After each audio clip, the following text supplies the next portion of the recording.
Hello, or as we say in Wales, whale shark.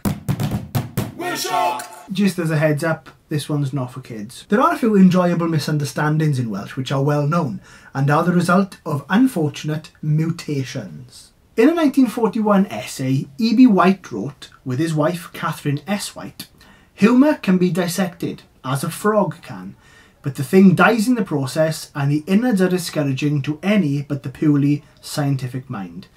So with that in mind, I must warn you, there are frog innards in this video.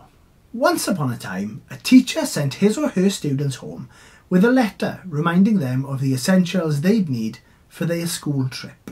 Right, ti di gael llythyr gartre, be mae'n dweud fan hyn?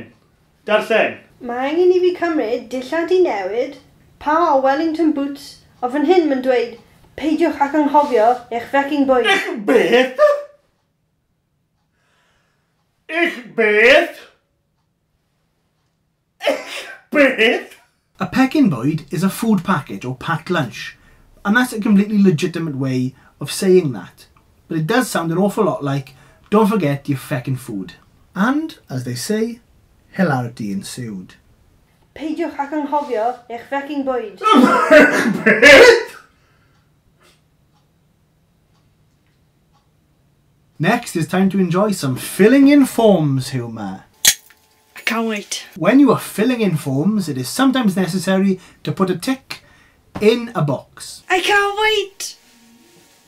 In Welsh, this can become, to answer the question, rhowch dick in a box. Rhowch dick in a box is completely legitimate, but it does sound an awful lot like you've got to put your, you understand.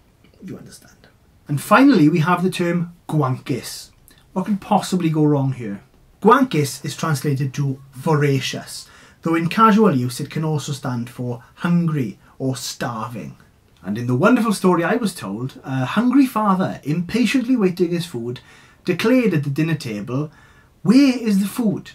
I am almost starving." Remember, gwancus? And in Welsh what he said was completely legitimate. He said, "Ble ma'r bwyd? Dwi bron a wanko." Which means, where's my food? I'm almost sorry, I'll stop.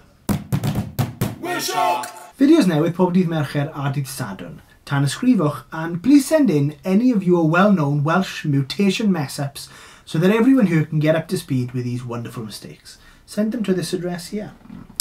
And I'll see you soon.